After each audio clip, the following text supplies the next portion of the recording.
Thank you. Let me say a special good morning to everyone gathered here, to members of the media, our partners, those who have joined us online. Thank you for being with us. This is our second press conference post Hurricane Melissa. We thought it is important for us to give you first-hand knowledge from our members of parliament in the constituencies and parishes that were hardest hit by the hurricane. And it is important that factual information be provided, a constituency by constituency update be provided, and we're here to expose what we have discovered to be the national gaps in the recovery process and really a suboptimal recovery process. So there are inequities, clear gaps in the relief distribution, and communication failures at the central government level that we think are problematic to the entire recovery process. False claims as well have also been made by members of the government, and we're here to respond to those claims. We have joining us for this press conference leader of the opposition, Mr. Mark Golin, uh, MPs from Westmoreland, Member of Parliament for Eastern Westmoreland, Dr. Dayton Campbell, Central Westmoreland, Dwayne Vaz, and Western Westmoreland, Ian Hales. We also have MPs from Hanover, from Western Hanover, Heather Miller Bennett, Eastern Hanover. We're also joined position spokesperson for health and wellness, Dr. Alfred Dawes, and later throughout the press conference, Member of Parliament for Northeast St. Elizabeth, Zulika Jest. Ladies and gentlemen, it's very important that we approach the recovery process with bipartisan support, with consensus from a wide range of stakeholders. And we're going to move now to hear from our members of parliament in Westmoreland. We're going to hear from Dr. Dayton Campbell. It was his constituency that can be regarded as ground zero for hurricane. Dr. Campbell. Good morning, everyone. Thank you very much, Senator Cleveland. This morning, I just want to give an update as to where we are in terms of Eastern Westmoreland and what has been done and what we are recommending to be done. So, Eastern Westmoreland is where you would find New Hope, which is where landfall was made. And I believe it is the only constituency where the eye of the storm went across all of the constituency as a Category 5 hurricane. It left a trail of devastation and disaster. And we have estimated that approximately 5,000 houses have been totally destroyed. I'm not referring to houses that were damaged. I'm talking about those that are totally destroyed, just rubble remaining. We have countless others that suffered significant damage, moderate damage, and mild damage to the infrastructure. In terms of churches, schools, police station, health centers, all of those were also severely damaged and non-functional in the immediate wake of the hurricane. This, I believe, makes us one of the hardest hit areas.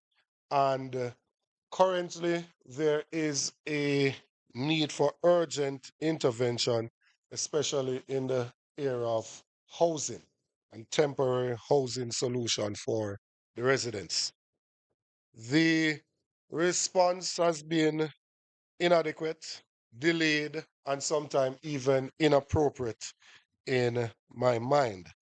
And I say this because one would expect that coming out of a hurricane of this magnitude, that having made landfall in the constituency, that would have seen mobilization of government ministries, departments, and agencies to that area and intervention being made to deal with the issues confronting the people. I want to thank, though, members of the private sector, the private companies, private individuals, non-governmental organizations, including GEM Foundation, Samaritan's Purse, World Central Kitchen, Mercy Chefs, Had it not been for some of these um, groups, I don't know what would have happened to the residents of Eastern Westmoreland, because they have stepped in a big way to ensure that some of the things that are needed have been done thus far. We benefited from a visit of some of the CARICOM leaders, and President Ali out of Guyana committed to doing 200 roofs for some of the affected residents between Bluefields and White House. And in putting together the meeting to that, when the JDF and Ministry of Labour and ODPEM called the meeting, they said they wanted to welcome the two members of parliament, in which the government is inserting their political operatives in the response mechanism and bypassing, circumventing the elected officials. I represent all of the constituents of Eastern Westmoreland. I have absolutely no interest in how they voted. This is a humanitarian crisis. It is not a political matter. And as elected officials, we have to be involved and consulted in the process because we know the communities, we know the areas, we know the people. Even in relation to the distribution of aid, to just have the JDF alone going into a committee, into a community, is not sufficient because they won't know the lay of the land, they won't know the residents, and as such, that has left a lot of gaps. So I want to point out specifically some things now. Shelter. The shelters that are in the constituency, they have been inappropriate from the beginning and they continue to be inappropriate. There isn't a bed or a cot or anything in any of the shelters. To be frank, there are persons that are not even aware that some of the shelters are still open with over 20 persons in each one of them. And that means if you're not aware, you couldn't possibly be making any provisions for the residents within those shelters. The persons who are in the shelters are obviously the most vulnerable. They don't have anywhere to stay, they don't have any relatives to stay with, and that's the reason why they're at the shelter. And I realize that the Ministry of Education has also taken on an initiative to reopen schools as soon as possible, which I support because we want to decrease the learning loss. But in moving the persons from these shelters, majority of which are schools, so that school can reopen. Certainly, we can't just move them without making provision for them to stay elsewhere. In terms of emergency evacuation and shelter, housing of these persons, we have not seen any of those tents that are supposedly in the country that should be made available. I'm told that it was said in the Senate on Friday that tents went to Dayton Campbell, unless there is another Dayton Campbell that represents somewhere in Jamaica. It's certainly not this one. I have not been made aware of any tents. And I want to be on record as saying I will never support moving out the persons out of the shelter unless we make provision for them. I will block it myself personally. That is inhumane. And we have to do better. So, yes, we want the schools to open, but we must make adequate provision before we move the persons out of the shelters. We have, in looking at how we respond to the housing crisis, there are still persons that are under tarpaulin, still persons that are on a sheet of zinc. You still see mothers and children just under a sheet of zinc or on a piece of tarpaulin, right? There are still houses without tarpaulin that are yet to be covered. I have so far been told of allocations to the constituency, $3 million for cleaning in the prep work before the hurricane came. And that is after we made advocacy for some allocation because initially we were told that Western Jamaica is not a priority and there was no allocation. Then there was an allocation of $1.5 million that was made twice. So that's another $3 million. That was to get care packages and tarpaulins. Now, if you get a care package and you put $5,000 worth of supplies in it, that would only get you 600 care packages for a constituency with over 40,000 persons. Then there's an allocation of $10 million for housing. And I've said it elsewhere that the Welcome to Montego Bay sign is $17 million. And we are given an allocation of $10 million in a constituency where 5,000 homes were totally destroyed. It is totally insufficient to meet the need that is there. And there is $3 million to RADA, which we have not been able to access as yet. That for a constituency where landfall was made, that has the majority of deaths, that has several persons still in shelters, several persons homeless, 5,000 houses destroyed, is totally insufficient in terms of governmental response to the crisis that is there. We have been able, through Samaritan's person, I want to give Minister Tufton credit because despite our history of having confrontations in the parliament, he's the only minister of government that has informed me of his visit and involved me in his visit to the constituency. Others have said they're coming, but they have not actually made an attempt to ensure that we can actually um, connect whilst they are within the constituency. Their Starlink seems to malfunction when they are in Eastern Westmoreland. But we've been able to set up a field clinic in White House, and GEM Foundation has been able to re-roof the health center in Betheltown, White House, and in Darliston, and thus we're able to offer some medical care. There's still a significant gap, and MP Dawes is here that will speak to some of the health-related concerns, but there's still a significant gap where healthcare is concerned. And even just the disposal of human waste, it can't be that difficult for a country to put some portable toilets in a constituency that has been devastated. So at least we can discard of human waste in a safe and appropriate way. The distribution system that is there is also dysfunctional. We cannot have persons just driving into a constituency and just going randomly into areas without no form of logistics workout. There needs to be a contact point in each division. We are not trying to commandeer what people are bringing. I'm not saying to persons you can't take things to your community or to your family. I'm simply saying that we should know so we don't have duplication of the efforts. And what is happening currently is that people are on the main and they receive several times over. Then we have sick, indigent, disabled, those in the more remote parts of the constituency that are not benefiting. You would have seen the exchange in Parliament about the number of care packages distributed. You can't go to a community one time in 20 days when this food package is slated to last for just 3 to 4 days. What is expected of those persons for the additional time? Right? So there needs to be a proper structure that is placed that ensures that relief item can go to those areas. We've proposed the Adopt a Family initiative to give accommodation to some persons using containerized housing. And I want to thank the persons who have contributed to that thus far. And we've been able to deliver 6 units, and we have another 6 that are ordered and ready to be distributed. This is intended to be a temporary solution, the simplest thing in the short term. It is not a proposal for us to have a constituency with pure containerized houses across the of the constituency.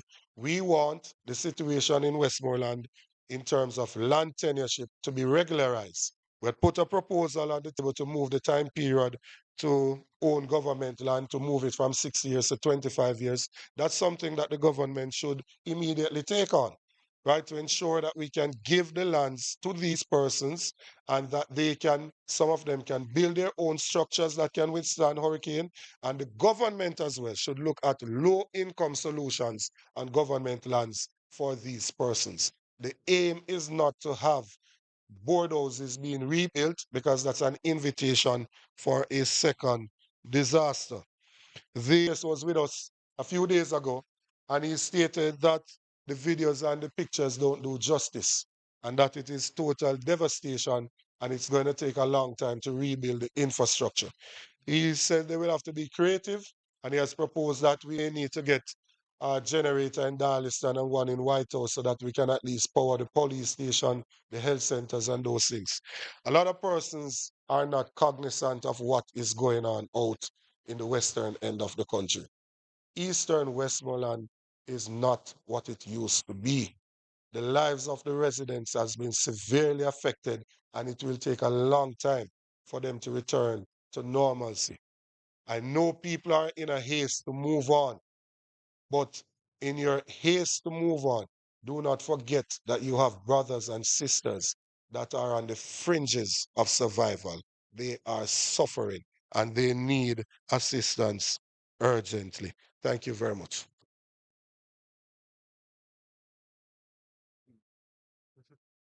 Thank you, Dr. Campbell. We're here now from the Member of Parliament for Central Westmoreland, MP Dwayne Vaz.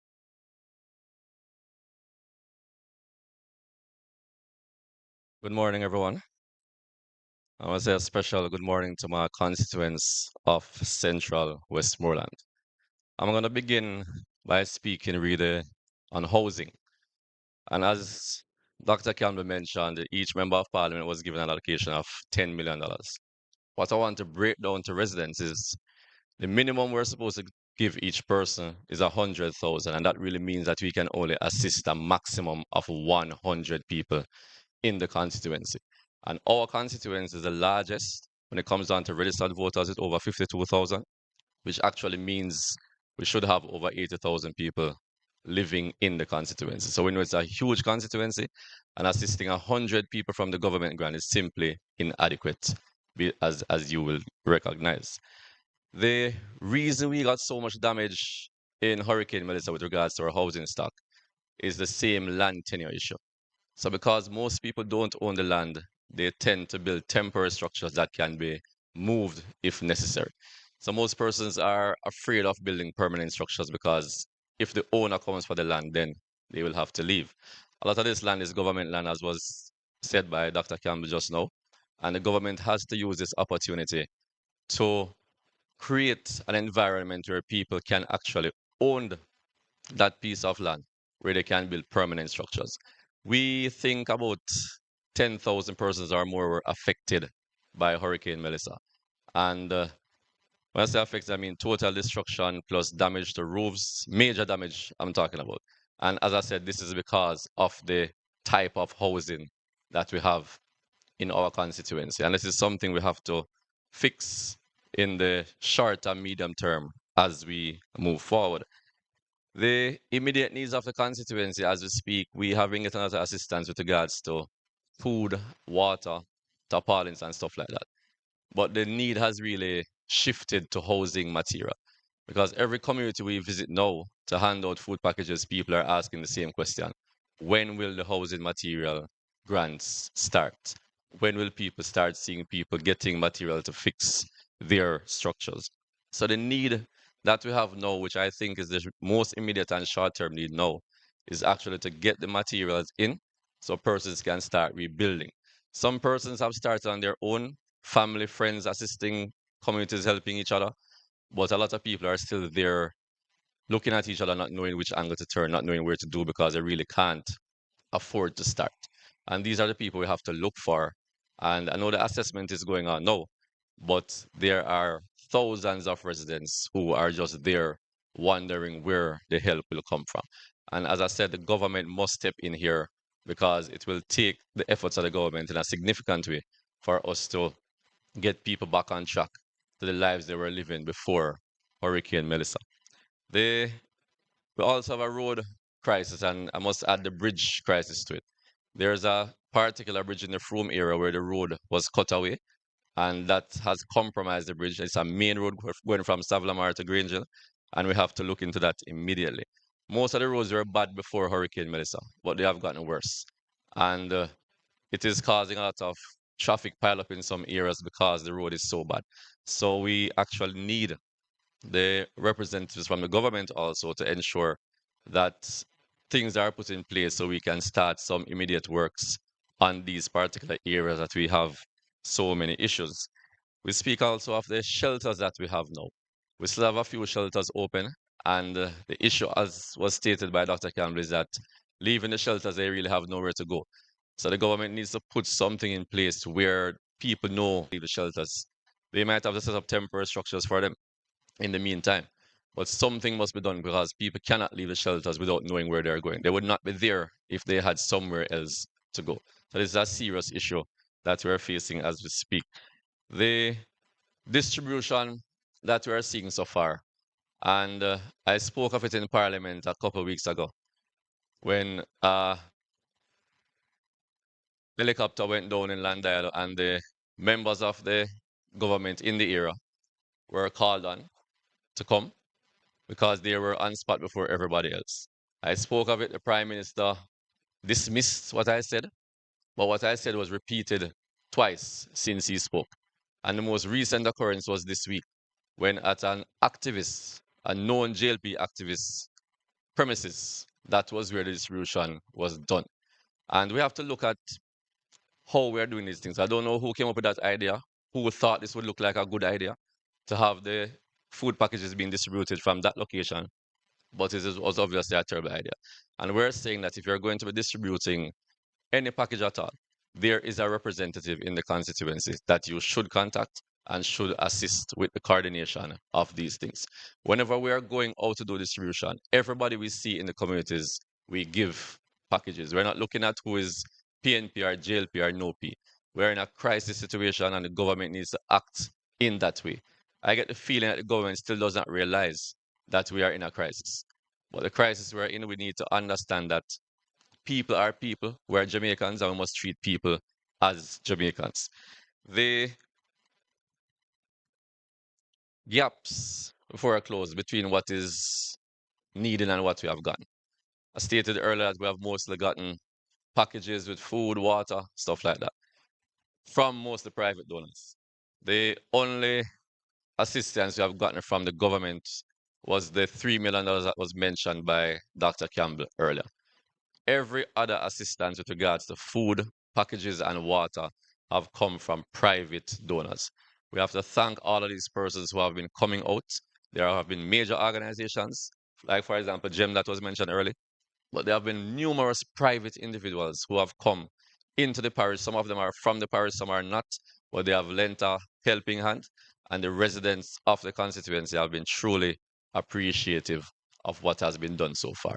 So just in closing, I just want to say Central Westmoreland needs the assistance. I know Dr. Campbell said he was the worst hit, but I would beg to differ because Central was equally hit, I think. And if you look at the stretch coming down from White House, after leaving Eastern Westmoreland and Bluefields, the entire stretch coming to Ferris looks the same way. And if you turn going to Montego Bay, the entire waterworks stretch looks the same way as White House and Belmont. So it was total devastation in the constituency. And as I said, it's the largest constituency when it comes down to the amount of people, which means that we need special attention. And we're asking everybody who is listening to this press conference that we need as much attention as we can possibly get. So I'm going to say to the residents of the constituency to hold firm. We will do whatever we can to assist the process. And you can rest assured that your member of parliament will do anything possible to get back on track to where it was before Hurricane Melissa. I thank you. Thank you. Hear from the Member of Parliament from Western Westmoreland about the devastation in his constituency and the poor response from the government. MP Ian Hales. Thank you, Leader of the Opposition, fellow colleague, members of Parliament. Good morning. I want to first start off by thanking the charitable organizations that have come on board and have played a role in this hurricane. They have done more than the government. And I'm ashamed to say that I represent a constituency in Westmoreland that we're a part of the government, we're a part of the country. And at the same time, private sector, private individuals, charitable organizations have done more than the government of the land. 1 month, it's almost a month, I think today is a month that we went through the hurricane. 4 weeks from now, it is Christmas. I have over 1,000 homes that have been lost, gone, and probably around 5,000 to 6,000 other citizens that the Hurricane Melissa have affected. And I ask myself the question every day as a member of parliament, and I know my colleagues do also, when we get up in the morning. How you going to help all of these 6 to 7, 10,000 Jamaicans that have been affected. And in terms of the assessment that is going on, I called last week, I spoke to an individual, I spoke to the manager, and I asked a question. I said, are there any assessment that is taking place in Western Westmoreland? And the answer is yes, they went to 2 areas. And I said, tell me the 2 areas that you went to. And he listed the 2 areas. And those 2 areas were not the 2 areas that were basically the areas that were damaged beyond recognition. And I see where the assessment now that is taking place is taking place in communities that didn't, that basically supported the Jamaica Labour Party. All I'm saying is we can't do things so ad hoc.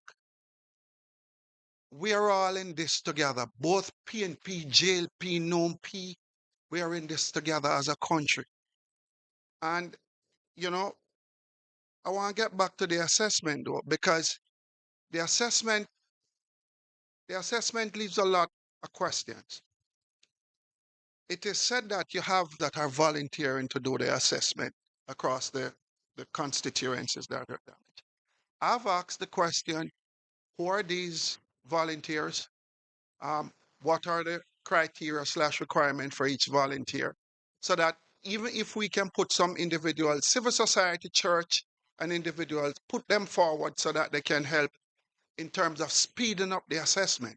Look, I just think if we don't put back some of these Jamaicans, even give them a roof over their head between now and Christmas, we're going to face some headwinds in this country that we have never faced before. And why do I say that? To every home you go to in the country, people, there's a level of frustration that I've never seen before. People have lost everything. And there's the frustration is, when are we going to get some help? You can't look at me as a member of parliament and say, you know what, pick 100 of your citizens. And when you pick the 100 citizens, um, what about the rest? That going to turn against me as member of parliament? What about those individuals? Because they need help too. How do you go ahead and pick the 100 to give 100,000? For me, I'm doing mine a little different. I'm giving each church one individual within that community that has been severely affected. I don't look at this thing as political PNP, JLP. So the church is going to get involved along with myself in terms of ensuring that we can pick 100 of our citizens. But picking 100 from 9 or 8,000 that have been affected, it's very difficult. You know, in terms of distribution, I've gone through the last couple of weeks disappointed as a Jamaican and as a representative of the people. You see ministers of government come in. You see ministers of government come in, you see government entity comes in. And they go to a particular area that you don't have damage in some of those areas that they go to give out, to distribute food to our citizens. All I'm saying is, look, we have to do better as a country. We have to do better as a government. It can't continue. It can't continue the way it has been going. People in their, well, in my constituency, I don't know, since the hurricane, we've been getting a lot of rain. And most of our citizens are without a roof, without tarpaulin, just basically fending on their own. Can't help themselves, can't do nothing. The packages that are going around being distributed. People have gone out, they get one food package, I would say probably around 3-4 weeks ago, and they haven't gotten any more help from the government. So there's no assessment. Uh, Food package is only 600 per MP. Thank God for the charitable organization. But look, I just want to appeal to the government. I just want to appeal to the government. Come on board with the elected officials. The elections are over. The elections are over.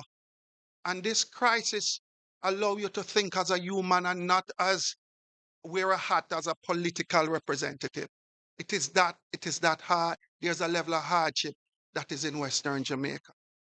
And I just want to say, look, Make we ensure that over the next 4 weeks, we can ensure that we put as much Jamaicans back in their home with their roofs. We have to do that as a country. It can't continue, sir. Make we ensure we help some of these individuals, whether PNP or JLP, make we get together, government and opposition, working together in ensuring that we can serve the people of Western Westmoreland and the areas that have been damaged. Make we just stop all this foolishness now. You can't come in my constituency. And when you come in the constituencies, when you leave, you're going to tell me. Or when you reach, you're going to tell me. And then you're going to say, you know what? I'll leave 25 bags of food around the corner for you. It can't continue, sir.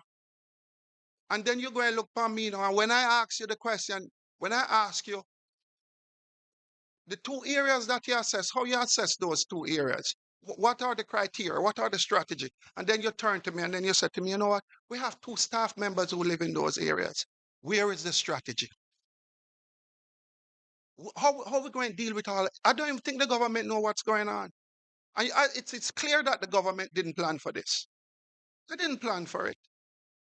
And I want every PNP and every JLP, every like-minded Jamaican, where you get in your car every week and you drive down, come a country. I want you to sit down and ask yourself the question, where is the government? What has the government done? I mean, I'm thankful that they said to me I can clean some of my roads, but some of the roads across the other 2 constituencies are not cleared as yet. And how can you say to a foreigner to do more than you as the government here, where the people elect and vote for and put in? And pay taxes. And me have to come here now at a press conference and I beg the government to come on board to play a role with us. The caretaker is not the MP. Nobody elected the caretaker. He's a private citizen.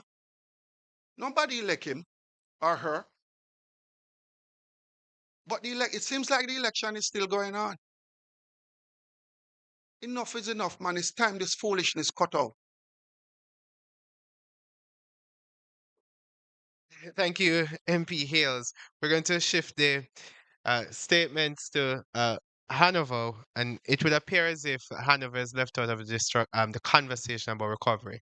It appears as if persons don't know that Hanover was also badly affected, and we're going to hear from the members of Parliament. We're going to start with Western Westmoreland.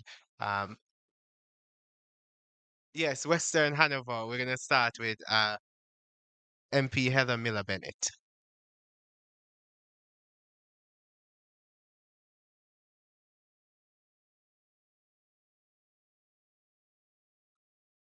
Good morning,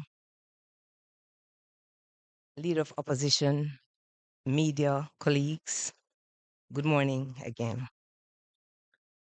I stand before you this morning not just to tell you about what Hurricane Melissa did, but to tell you how it has affected the lives and livelihood of the people of Western Hanover.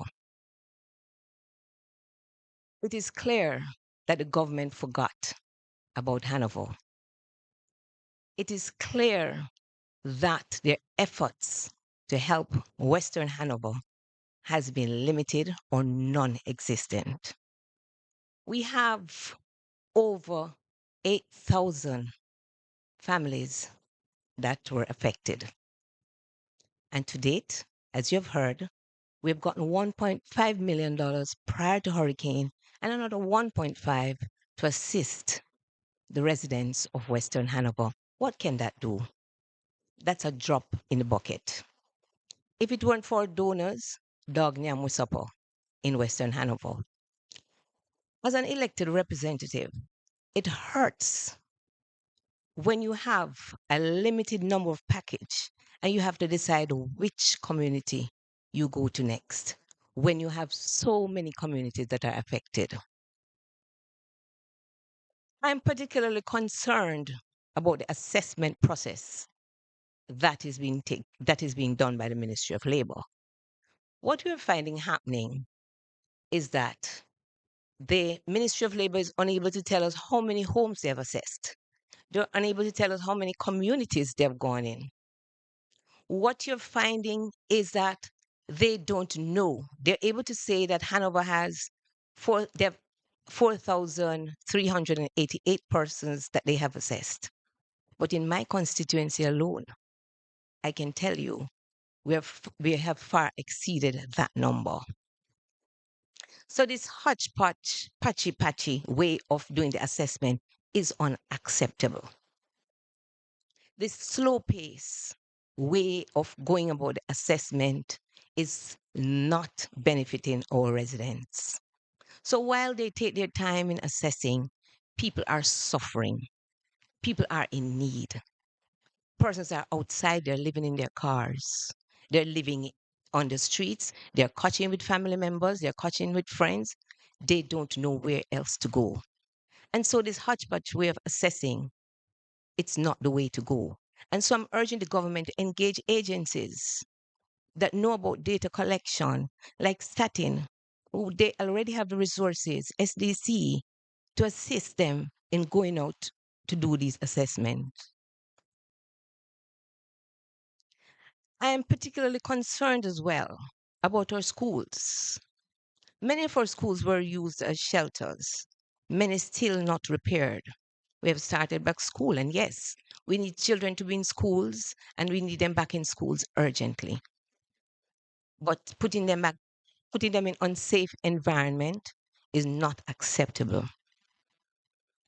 Students are back in schools, but we don't see the school bus system back up. And so they're in regular clothing, and so they're being charged adult fares. What is being done? Parents are already without a job and cannot maintain paying adult fares. So what about that school bus system? Why is it that the school bus system is not yet in place despite students are back in school? Many of our students are on path. The schools are without electricity. They're without connectivity. The schools are unable to provide food for these students on path because they can't do storage. What is being done? I urge the government to put in place some kind of food feeding program. What about generators for the school? What about the several generators that I heard were donated? Can't the schools in Western Hanover be given generators to assist them with their refrigerators for storage so that they can provide for their students? While we are giving out these care packages, there's concern about where am I going to live? So yes, you feed me for a week or two. Where are we going to live? No roof, no house. We have gotten an allocation for housing.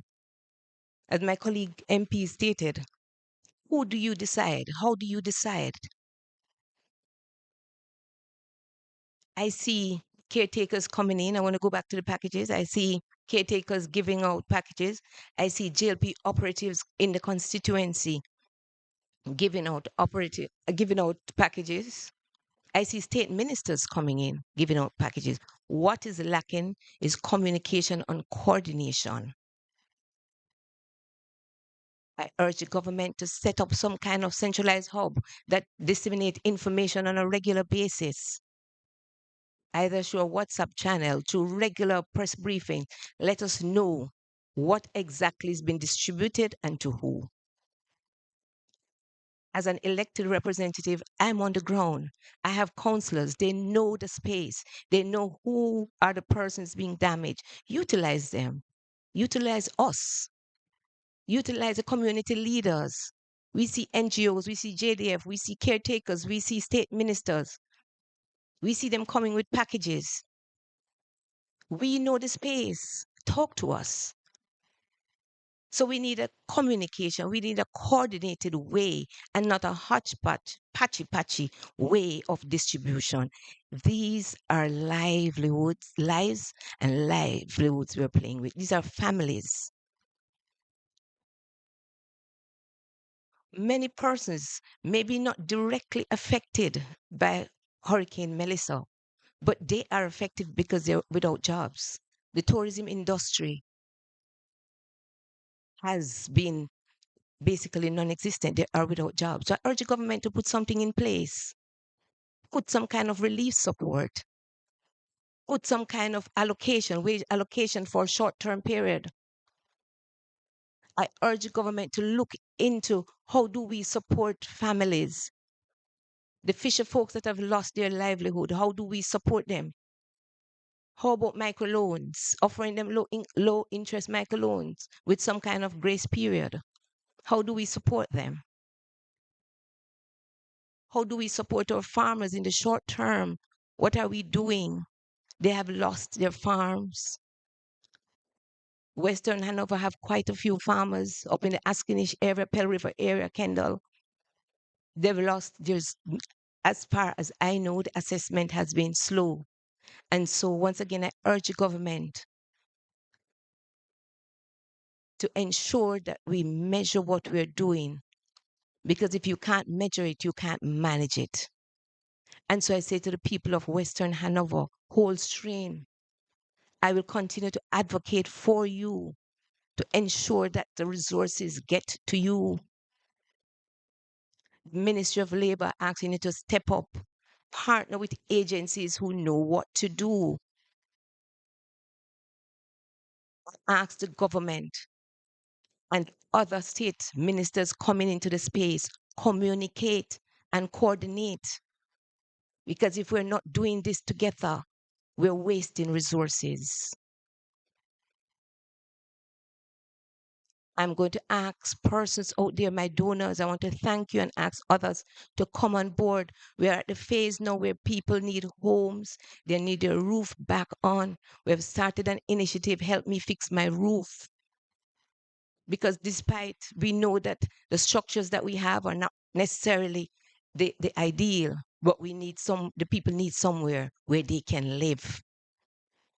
They need a roof over their heads. And so I ask donors to come on board. The government not doing enough. And they seem like they don't business about Hanover. They have a responsibility to the people of Western Hanover.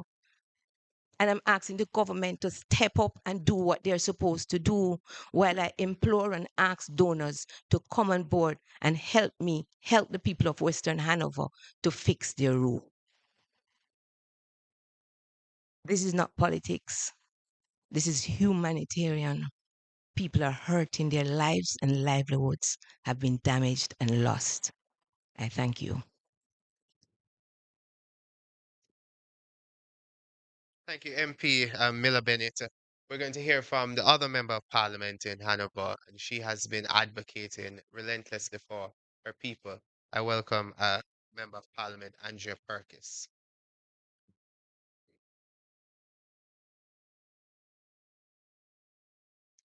Good morning, everyone.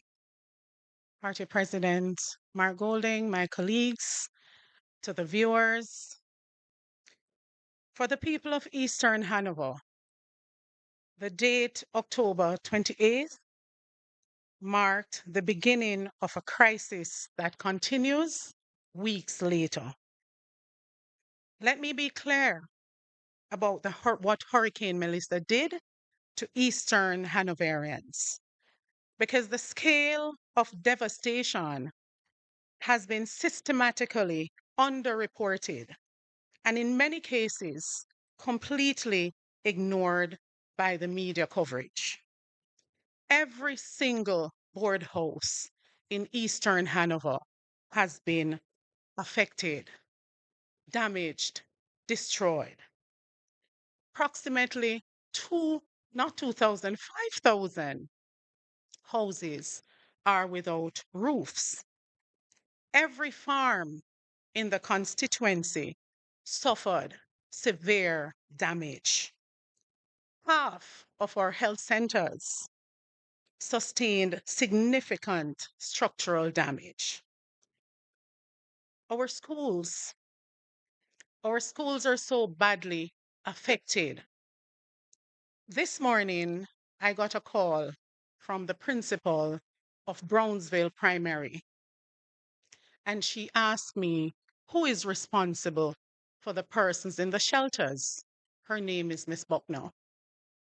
She has started school last week because parents are not able to help the children at home and prepare them for exams that are coming in a few months. And so she rushed to open Brownsville Primary. And I understand. But she's crying out for help because she cannot be the person that is responsible for the persons that are now staying in the shelter. So I'm asking government to pay attention to the schools. All of our schools have been affected. Most of the schools in Eastern Hanover, they have no roof. Residents in Chigwell, Forest, Woodsville, and other areas were trapped for weeks. There is a man-made bridge in Woodsville from 2022. That bridge was partially collapsed. It was in 2023, it went down for good. The residents are in dire need of attention from government. That man-made bridge was destroyed again. And so the residents of the Woodsville area, they're asking for urgent attention. Water supplies were contaminated. I myself was marooned in Cascade. Residents, though, came out and assisted us. And that is a pattern that I've noticed since Hurricane Melissa, that residents have taken it upon themselves to do the work of government because the parish of Hanover has not been included in many things, especially where relief is concerned. The morning after the hurricane, residents assisted me in cleaning 18 miles of roadways so I could get to the main road to coordinate relief efforts. I want to address the government's response or lack thereof. It is true that affected constituency received $10 million. Many of my colleagues have done the math. For housing, it is not adequate.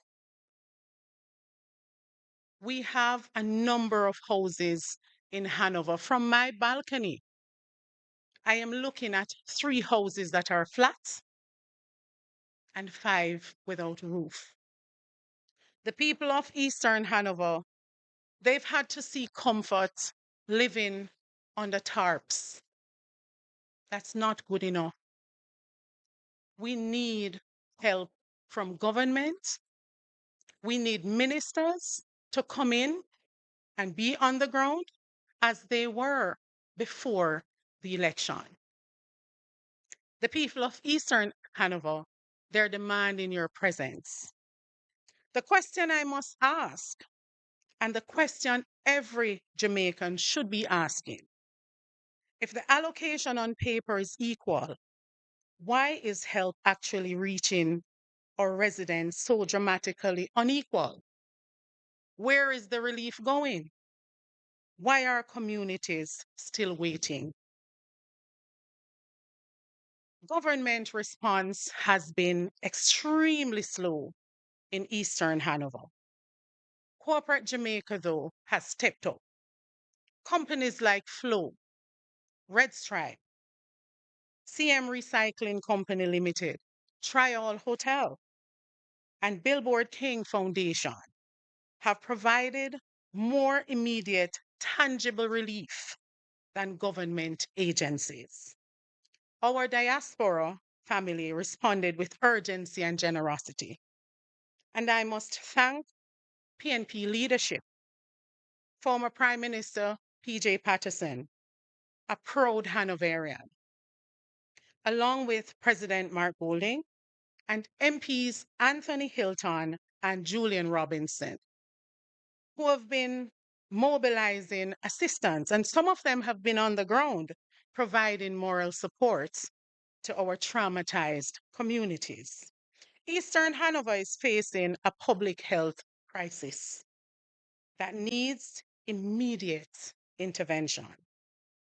Western Jamaica has already confirmed 11 cases of leptospirosis since Hurricane Melissa. And that's a deadly waterborne disease. I spoke of waterborne diseases 2 weeks ago in Parliament, still no attention.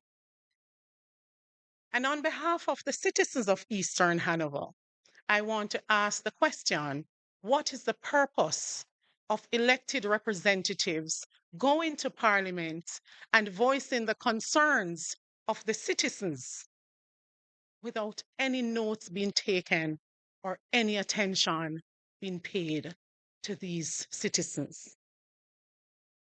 There is literally now a mountain of garbage at my personal gate. I live in my constituency. The National Solid Waste Management Authority has failed to maintain consistent collection, and our residents are suffering the consequences. We're deeply concerned about leptospirosis, dengue fever, and other waterborne diseases threatening our people in areas still cut off from proper medical attention.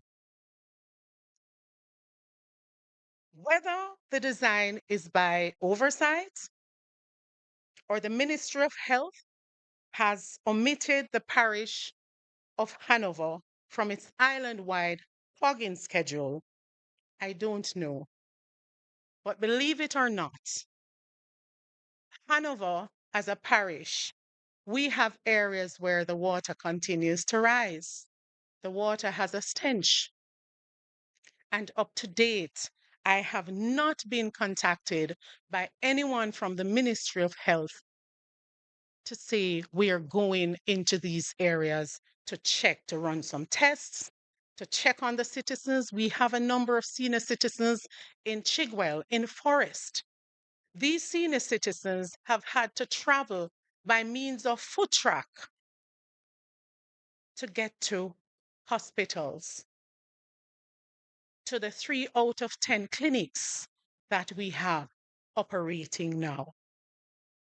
Some communities remain isolated. Residents still lack access to potable water. Families are living under tarpaulins or in homes with no roofs.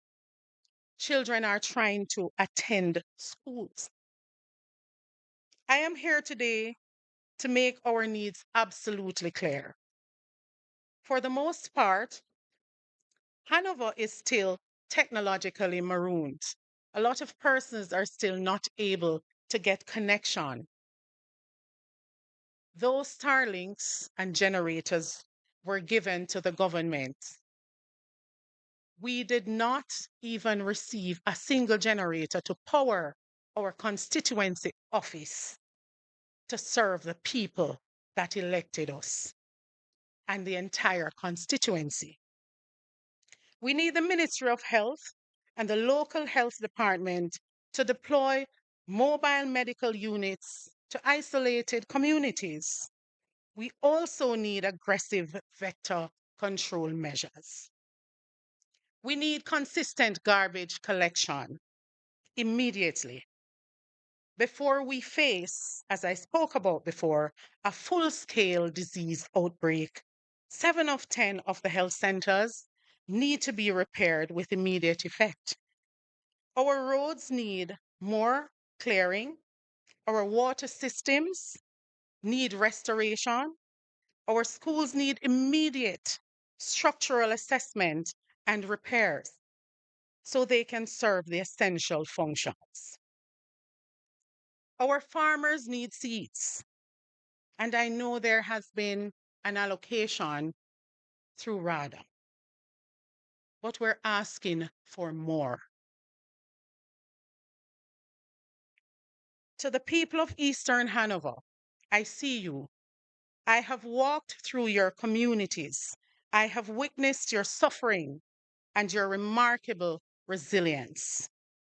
You elected me to fight for you, and I will not stop fighting. until you receive the help you deserve and the dignity you are owed as a citizen of Jamaica. I want to share stories. And these are not just stories, but things that I've seen with my own eyes.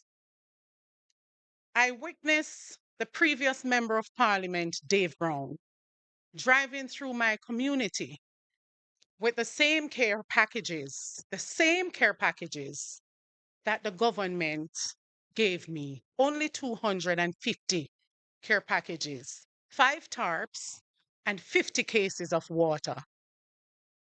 To date, that is all that I have received.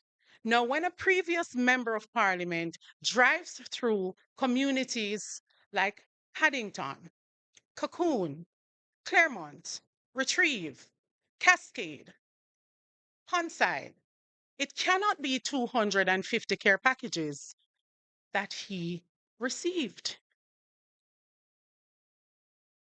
I am asking the government. Government had an opportunity to be great, to look good.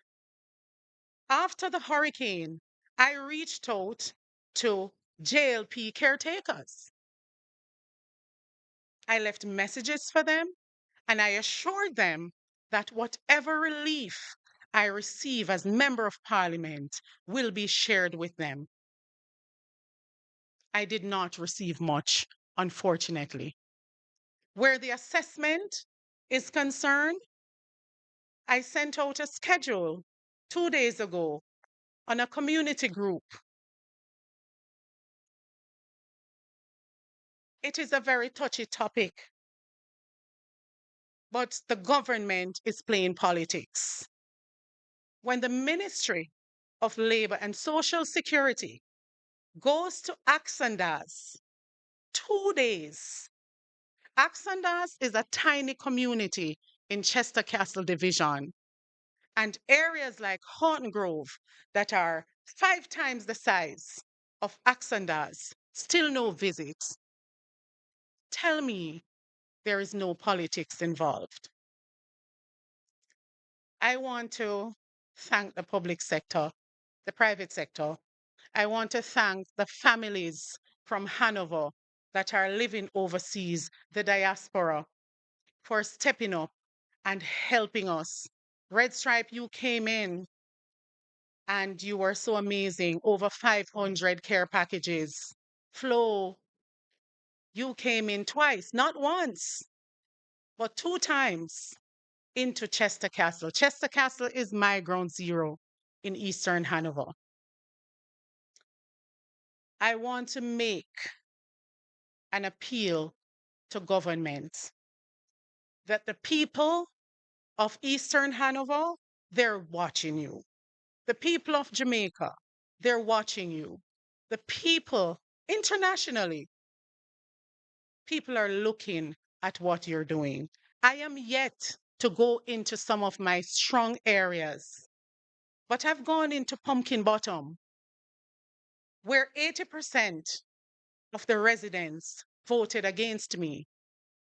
My mission is one of humanitarian. I cannot be doing politics in such a catastrophic time. And I am asking the government to cut out the PR and get to the people. I have nothing against the Jamaica Defense Force, but I can tell you that I am against the government giving them the care packages to get to our people. I've witnessed myself in Sandy Bay and Hopewell on the main road, 2 trucks dropping off care packages. Our seniors in the lanes are not benefiting. The residents up in Mount Pelia are not benefiting. The residents inland are not benefiting. The people of Eastern Hanover deserve better.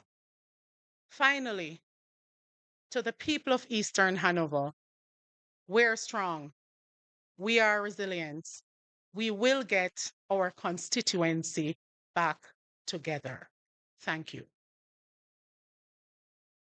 Thank you, MP Perkis. We are joined by Member of Parliament for Northeast St. Elizabeth, Zalika Jess, and we'll hear from her now.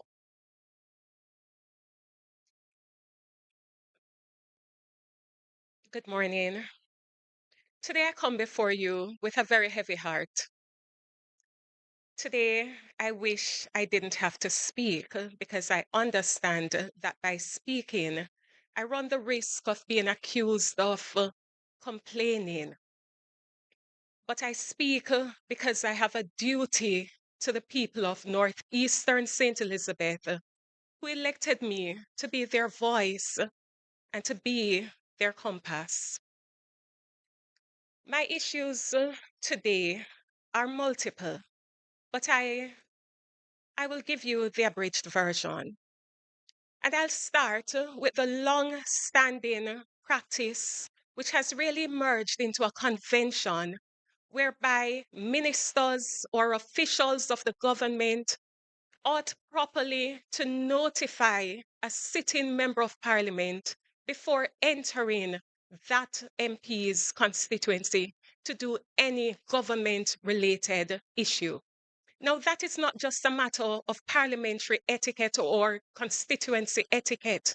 It has its rationale in ensuring that as the duly elected representative of the people, you can be informed as to what is taking place in your constituency, so that by extension, you can inform the people, so that you can make yourself available when the government officials are present to continue to represent and advocate on behalf of your residents and your constituents on issues that concern them most, issues that you might not have an opportunity in the parliament to raise because of the rules of the parliament.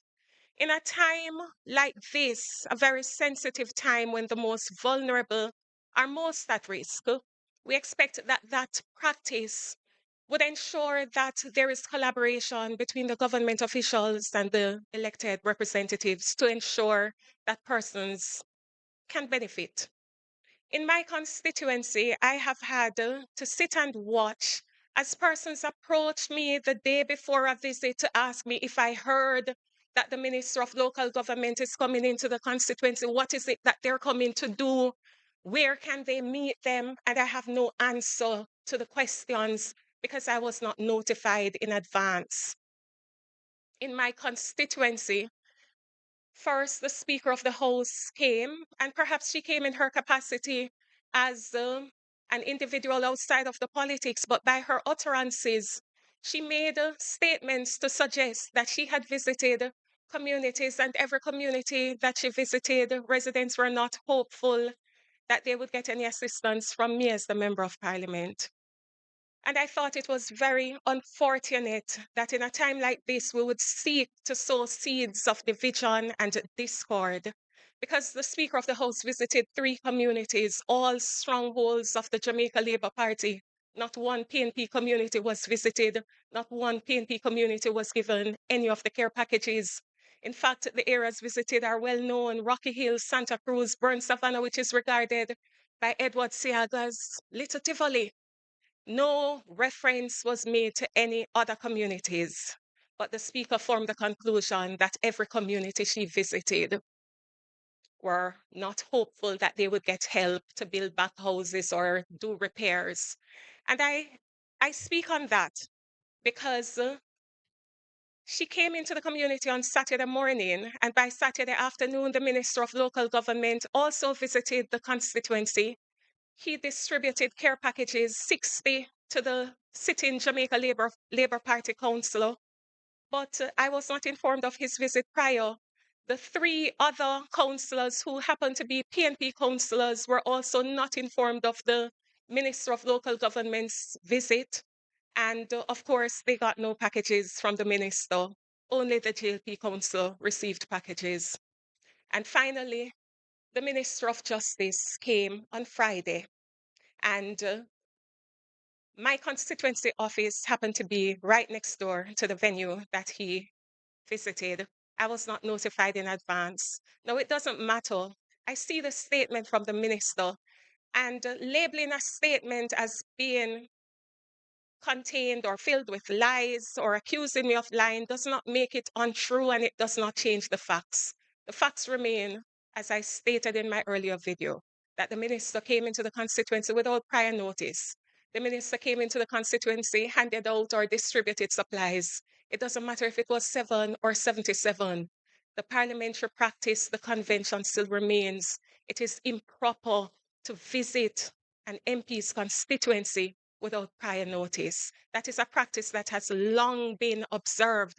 And if it is that the government is now departing from that practice, then we need to know why. Because we're striving towards good governance.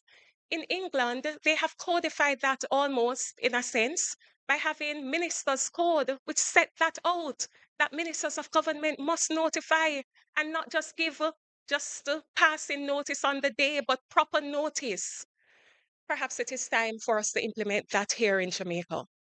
Secondly, I speak on the issue of housing because the speaker made mention that persons that she spoke with in the communities, the JLP communities that she visited, were not hopeful that they would get assistance. Like many of these members of parliament, I also received only $10 million as an allocation for housing repair. On the very first day that my constituency office reopened after the hurricane, we had over 600 persons in attendance at the office asking for housing assistance. Over 600. And when I went into communities like Mosquito Bottom in Windsor, they didn't even know that there was a deadline given by the government to report on matters such as those. So their information was never captured. I raise it to say to you that the government, you've heard, has given a directive that they are recommending that you give 100,000 to each beneficiary. I have not been able to do so. I have taken the decision that I cannot choose who should benefit and who should not. I cannot choose who should get help to put on back their roofs and who should not when everybody needs help to put on back their roofs.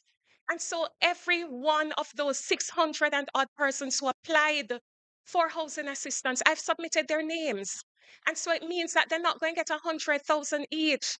It means that some of them going to get $12,000, which is only probably 3 sheets of zinc. But what do we do when the funding is not sufficient? And let me make it clear. I have PNP people who voted for me. I have JLP people who voted for me. I may have people who never support the politics before and them go vote. So I don't care who people vote for. When I go into a community to distribute supplies or to assist people, I have never asked them who they voted for. Once I have it, I'm going to share it, even though it means sometimes getting quarrels from your own supporters who feel as though you're helping the other side more than how you're helping them. And I say this to say that we do not support the practice of division. We do not support the practice of undermining duly elected representatives whose only intent is to provide help for people who are suffering. We see people who are in need. We don't see JLP and we don't see PNP. We see people who are vulnerable and who are depending on the government to make the right decisions so that their lives can be better. And that's the only objective that we have over here on the People's National Party side. Now, finally, I speak to the issue of infrastructure.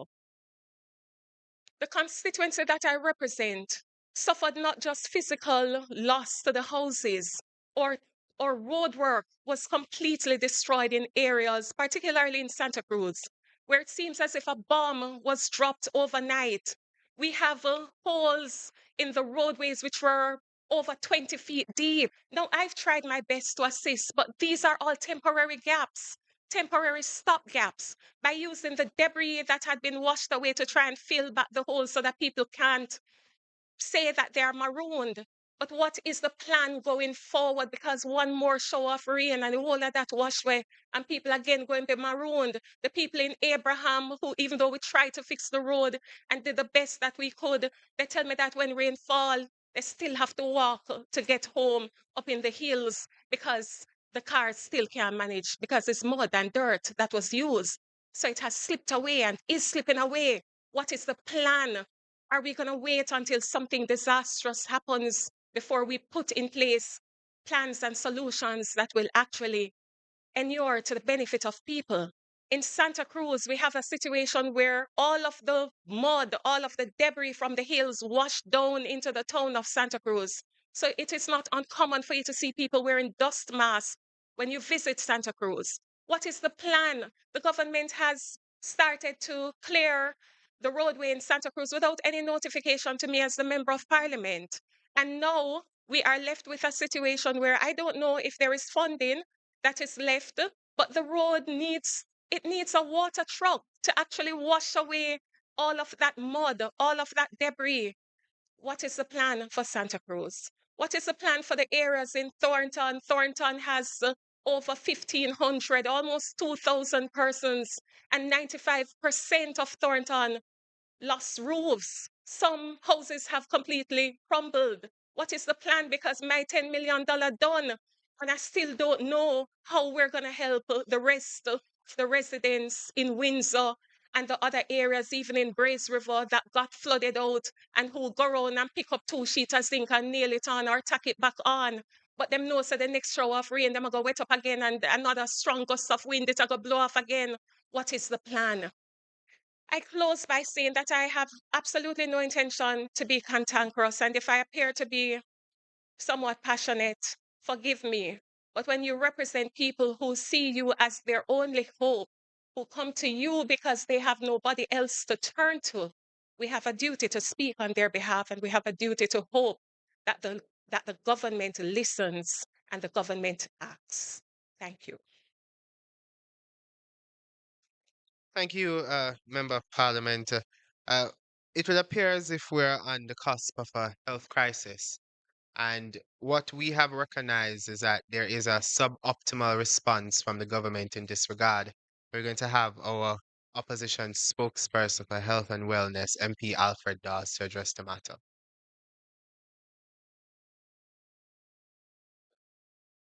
Thank you, Senator.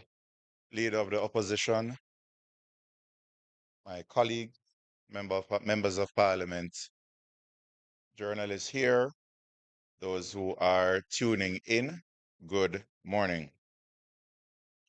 I also wish to greet those who are tuning in merely with the disgraceful intention of trying to distort what we say and to edit clips to present a false narrative to suit their own agenda. I greet those who have spent their lives playing politics to stop playing politics with people's lives. Today, I give you an update, having met with the technical team at the Ministry of Health, the minister himself, and being on the ground, conducting missions, meeting with persons who are actively involved in trying to improve and assess the health situation in the most badly affected Western parishes. We must give what is due to Caesar. The Ministry of Health has, in fact, done quite a bit, as Dr. Campbell had said earlier, in terms of being responsive to deploying some of the clinics and the restoration of services at some clinics and the improvement of the infrastructure of some hospitals, such as Cornwall Regional Hospital, having now had a roof replaced by Médecins Sans Frontières or Doctors Without Borders. We, however, are very concerned about whether or not public health care is getting the attention it deserves. We have to understand that the crisis that is unfolding now out west, it is not merely the realm of the Ministry of Health and the technocrats, doctors, nurses, and vector control workers, public health inspectors. It is not under their control. What is happening is that it is a multidisciplinary, multifaceted approach that is needed to stave off the impending crisis. We are already in the midst of a leptospirosis outbreak, and we could have seen this coming. We ought to focus not only on trying to send out information to say avoid streams and water, avoid uh, rodents, but we ought to look at how we can address the environmental factors that are causing this outbreak. Garbage collection is an issue. It is piling up not just out west, but across the island. Even in my constituency, that was largely spared from the brunt of the hurricane. Water is an issue. We heard from the MPs that water is rising in some areas. There is a stench of dead animals, and you cannot simply say to people avoid contaminated water when that is the only water that they have available. So we have to look at the cleanup, we have to look at the access, and it is this multimodal approach that we're going to have in tandem with the work of the Ministry of Health that is going to stave off a worsening of the leptospirosis outbreak, as well as try to mitigate, if not completely avoid, the threat of dengue and chickpea. When we speak about leptospirosis being an issue, it is a disease that is largely mild, but when it gets bad, it gets bad. And it can lead to death because of liver failure, bleeding out, renal failure. And therefore, early diagnosis and treatment is essential. Questioning the capacity of the Ministry of Health to adequately confirm cases of leptospirosis? Do we have the capacity locally to test for leptospirosis? Uh, what thoughts are being given to deploying rapid kits into affected areas where we can test for the antibodies that are elevated when you have an acute infection? Early testing helped in COVID, and anyone with a passing knowledge of medicine understands that the earlier you intervene in a disease, the better the outcome, as well as the less likelihood you will have long-term complications. So we need to be testing. To say that we have 11 cases of leptospirosis begs questions. Are we testing enough? Are we missing cases? And if we are faced with a national outbreak, uh, can we ramp up testing to have results back to see whether or not the case that we're dealing with in front of us as a physician is really leptospirosis or not? So we need that information from the Ministry of Health.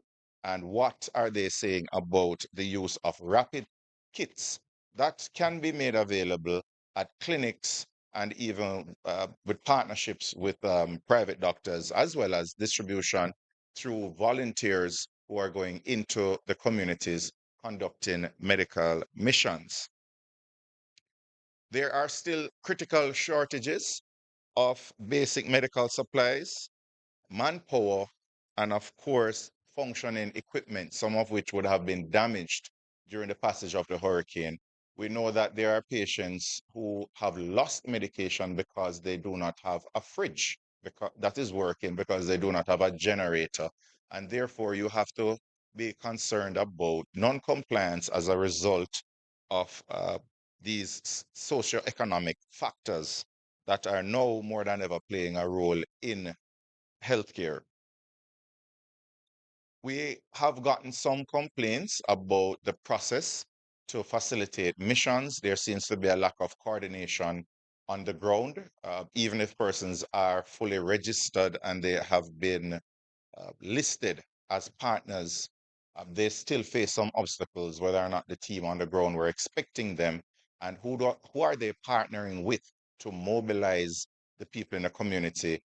In many instances, if the members of parliament are not a part of the mission initially, they do not have the wherewithal to rapidly get out persons and mobilize them to take advantage of the free medical services. So again, this is an echo for partnership and not just trying to have hegemony over the relief efforts.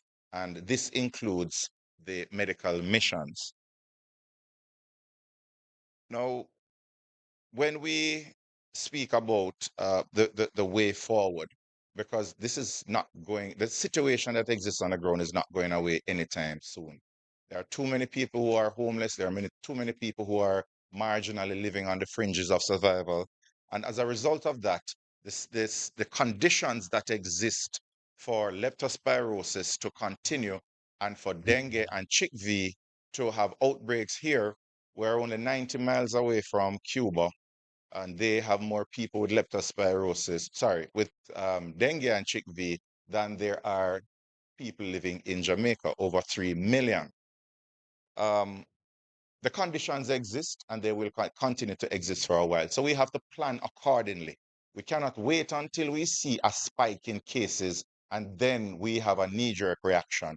We must be able to anticipate that there will be an outbreak, there will be a spike, certain communities will be affected more likely than others, and we try to stave it off and put in mitigating measures. I don't believe relying on PAHO. Cuba is dealing with their own epidemics right now. They have best practices that, because of the relationship that we have had with Cuba for quite some time, they're willing to share with us. Let us call on the Cubans for help. They have a very good system where they look at the environmental factors. Is there a lot of garbage? Is there a lot of stagnant water? Is there increased rainfall in the area? All of which we know has been described as happening out west. You look at these environmental factors, you look at the behavior of the people. Are they bathing in the rivers? Are they using exposed to contaminated water? You look at their access. Do they have access to healthcare, access to public education, to resources? If they get sick, they can report in or go to a hospital. And of course, you have to look at the history of the area. There are some places in Westmoreland that have a history of typhoid. Now, when you factor in all of these determinants that contribute towards an outbreak, you go in, you engage community leaders, you launch public education campaigns, you clean up the place, sanitize, ensure that you have adequate garbage collection, ensure that you have potable water, you treat breeding sites, you do fogging, get rid of the vectors, and then you may reach a point where you do not have a spike in cases. And that is real primary prevention. That is the basis of public health, which has been proven to work over 100 years now. So maybe 200 years from the cholera epidemic in England. So we want to entreat those who are in charge of the, the disaster recovery to employ early warning systems for healthcare now, not just surveillance to say that you have spikes, but predicting the likely locations of outbreaks and intervening. And to do that, you must combine environmental data, behavioral patterns, historical um, outbreaks, and you must also ramp up testing capabilities, confirmation testing, as well as introducing rapid testing. And with that, we can have early intervention, the simple penicillin that can save lives in the case of leptospirosis, or the treatment of renal failure with fluids early out. Dengue, you identify when it has become the hemorrhagic fever where you're bleeding out and have early intervention as well. And we must have a mechanism where you have real-time reporting of fever. If you have a fever, there must be a way for you to report that you have it so that you can get tested. Vector control has to be augmented by private contractors, bringing in back the part-time workers, but the schedule for vector control cannot be such that communities, such as mine in Southeast St. Catherine, basically have fogging once every 2 weeks at best, and we have 18 communities, and we are plagued with mosquitoes in Portmore. So we have to ramp up vector control immediately, and because garbage pileup leads to rodent infestation, we have to ensure that garbage is being collected across the island in a timely manner. For communities where you cannot effectively solve the issue, especially if there's rising groundwater, evacuate the residents. Get them out of the conditions that are going to lead to respiratory illnesses, waterborne diseases, as well as those that are vector-borne. And of course, you have to, and this is echoing the call of all my colleagues, do not try to do it alone. Engage both sides of the political divide, engage community-based organizations, the church, community leaders, get everybody on board to identify the most vulnerable, to pinpoint the areas where you have to have a heightened presence. And this is the only way we can have an effective response. We may have to consider looking at the distribution of mosquito nets and repellents to avoid persons who are living outdoors and in shelters getting bitten by mosquitoes. And of course, the Ministry of Health has to anticipate that if all of these measures fail, we're going to have a surge in patients coming into the hospitals. What is the surge plan in terms of bed capacity, in terms of staffing, testing, and treatment? We have to have a preparation, a plan in place for the worst case scenario. And then, of course, rehabilitation, especially when it comes to CHIKV, is important for long-term productivity and pain control. And in all of this, I left this for last. Mental health. People are numb now. They are not feeling and processing what is happening. You cannot have a psychologist or a mental health team going out and tell them better must come and then send them back to their tarpaulins to live. We must have coupled with mental health checks and interventions hope for the people that their conditions will be improved in very short order, and we're not forgetting about them when the news teams have left and they are on their own, and we're looking at this situation as a 9-day wonder. We must have interventions coupled with the psychological effects, psychiatrists getting involved. All of this must be complemented by improvement, tangible improvement in their lives, so you give the people hope. This is where I leave it. This is what is happening on the ground. This is what we must prepare for. And if we don't prepare for it, we can have the expectations that we will pay for it in lives. Thank you. Thank you, MP Dawes. I'm going to invite the leader of the opposition to close out the presentations in this morning's press con.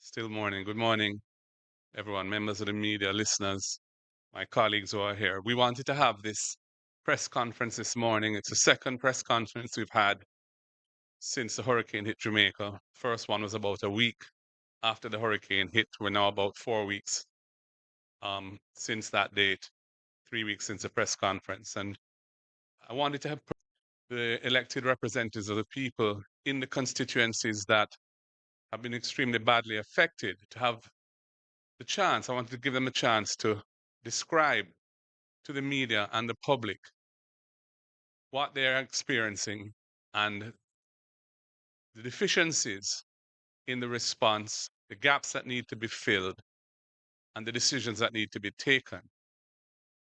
This is not to be anything other than responsible representatives of the people to bring to the attention of the authorities and the public what needs to be done to make the overall response more effective. We know that there are hundreds of thousands of people whose lives have been turned upside down by this cataclysmic event. And the effects of that event are ongoing. We talk about phases and initial response morphing into recovery and other phases. But the truth is that because of the very ad hoc arrangements that have been put in place thus far, the level of normalcy and stability that have returned to the lives of people in the badly affected areas is very erratic. Some people have received relief because of good fortune, happen to be living in close to the major arterial roads, or they have had the benefit of interventions from international and local NGOs and disaster relief organizations. But many, many others have had little or no interventions. And so the situation is not an even one. And there are far too many people still who are suffering from the initial effects of this hurricane. The opposition, as I said at the first press conference, and I want to repeat it now, we must not seek to score political points as a competitor of the government. This is not the time for that. We've just gone through a general election barely 2 months ago.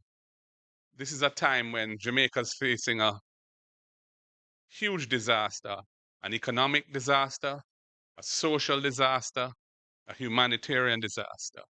And the role of the opposition at a time like this is to help the government to respond as effectively as possible, because we want Jamaica to get back on its feet. We represent people who need that to happen. So when you see us perhaps disagreeing with the government on a particular issue, it is not as a result of being cantankerous or being trivial or petty.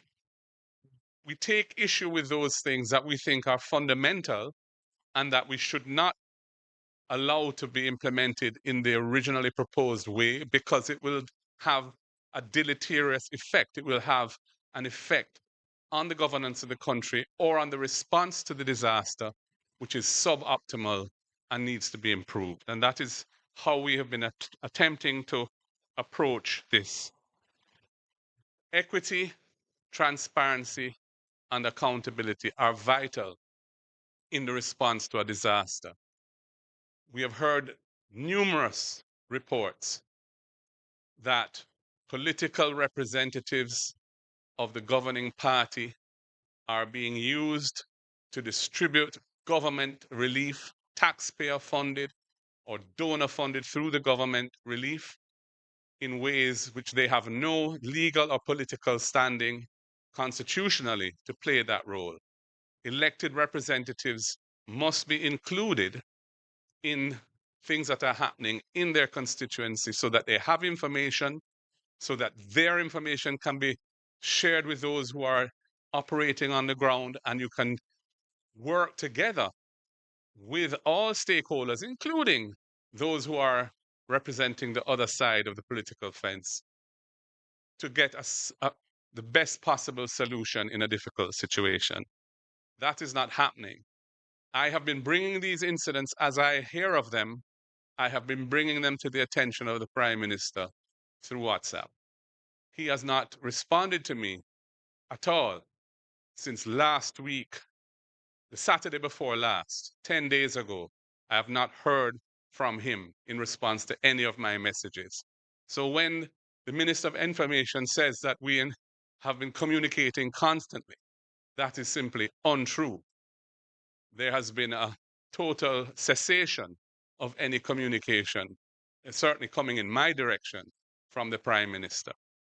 I note that there's a decision that has been taken to enact legislation to establish a new reconstruction agency, the acronym NARA, National Reconstruction and Resilience Authority, I believe, which will have wide powers to ensure that decisions can be taken very quickly when it comes to rebuilding, for example. I know that this is something that the private sector have been agitating for, and I see the need for it. But where you are circumventing normal procedures because the circumstances that we're in require that, it is all the more important that the thing be done in a transparent manner, and that all critical stakeholders should be at the table when those decisions are being taken or being reviewed. The Prime Minister, in making that announcement, spoke of a broad-based uh, governance structure for this new authority. I had called for something of that nature right after the hurricane. I wrote to him about it. However, I noticed that he, at his press conference when he announced it, he made no mention of the opposition being at the table.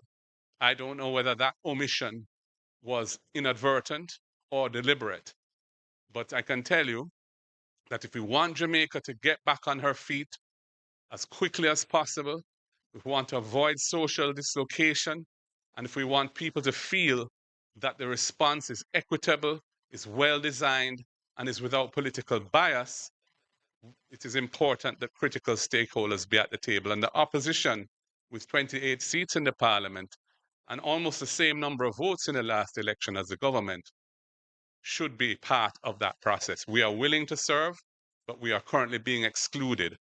All of the committees that have been established under the cabinet, including the private sector committees and so on, the opposition is not present on any of those committees. The one concern I have as well is in the way in which the post-Melissa response effort is being administered. Jamaica has a robust legal framework for responding to disasters. The National Emergency Response legislation called the Disaster Risk Management Act, which we passed in 2015 and which the government used extensively during the pandemic. Despite the Constitution having provisions for states of national disaster to be declared, and there's a constitutional framework for addressing it, the government preferred to use the disaster risk legislation to respond to the pandemic. What we have seen in relation to this disaster is that it is effectively being marginalized, partly because ODPEM, which is a critical institution within that legislative framework, has been denuded of authority, status, and capacity over the last decade. And this is unfortunate because the legal framework which exists in Jamaica is well designed in accordance with international standards. And it contemplates responses being at the national level, at the parish level, through the municipal corporations, which used to be called parish councils, and at the community level. They're all supposed to be integrated so information can feed its way from the ground up seamlessly to the National Emergency Committee, NEOC, the National Emergency Operations Center, and decisions can be made on the basis of complete information or the best possible information, and then directed and resourced through that structure so that the ground gets the benefit of being comprehensively included in whatever the relief is. What we have seen is that structure is not functioning. The parish councils have not been engaged and resourced so that they can play their part, despite them having disaster professionals and other professionals available to them to play the role they're supposed to play. And instead, we're seeing parallel structures being put in place, which are some essentially running alongside the legal structure that exists, and have in many cases superseded them, but without proper coordination. Those parallel structures are those set up by cabinet, and also those involving our international partners, the NGOs and others, without whom we'd have been in an even worse situation than we are now. We're very grateful to all of the agencies that have been here putting a lot of effort, but the coordination needs to be sorted out.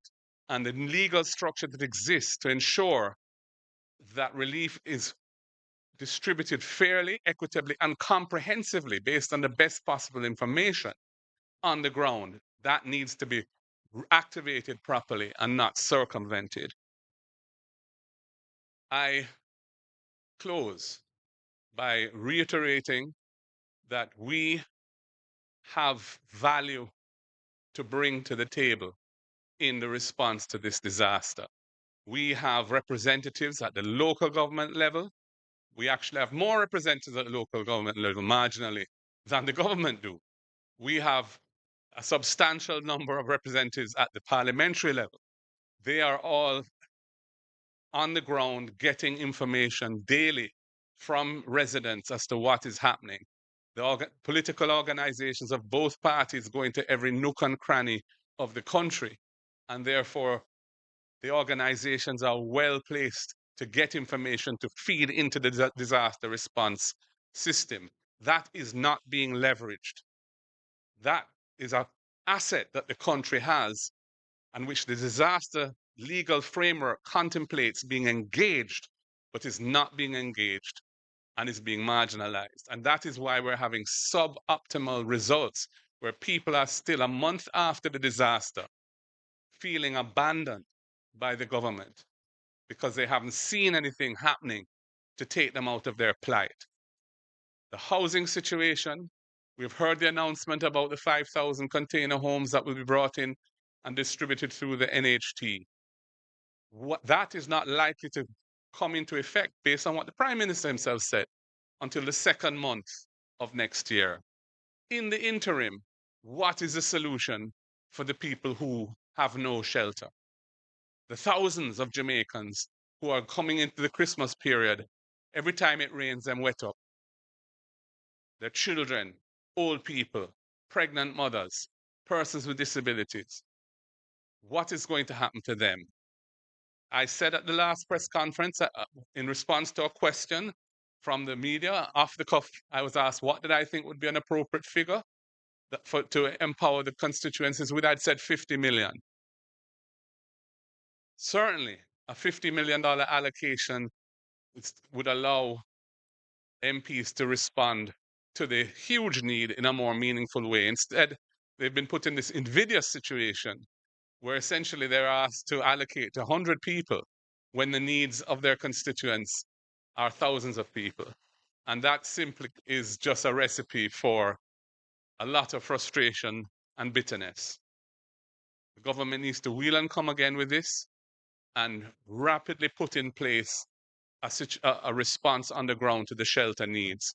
It is an opportunity also to run some income on the ground where people have lost their jobs or their businesses have been closed and get the economy moving.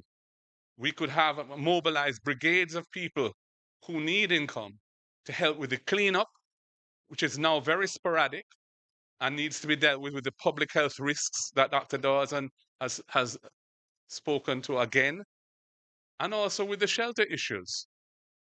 Let us mobilize people on the ground, have some money flowing through those communities, get the economy back at the grassroots level so that people can have some hope and so that the needs of the people are being addressed in a efficient and quick way.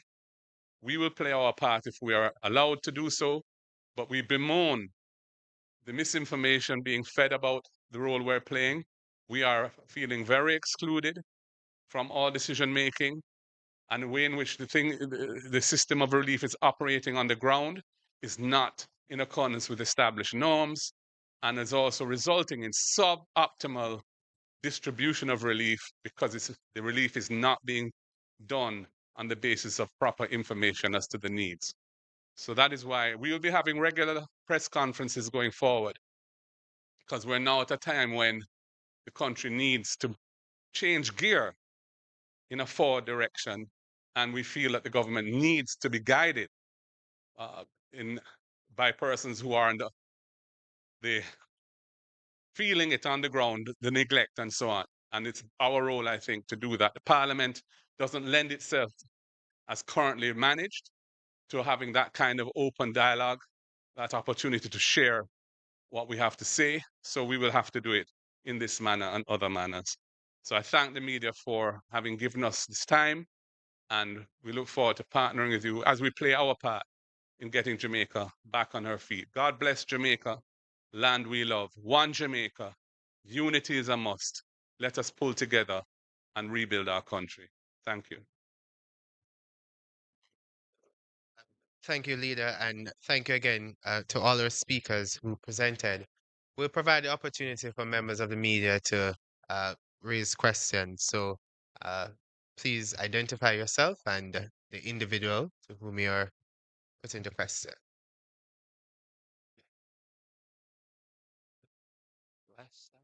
So, yeah, journalists from Nationwide. Good morning, everyone. Mahiri Stewart, Nationwide News. Mahiri Stewart, Nationwide News here. My first question to the is a bit to the opposition.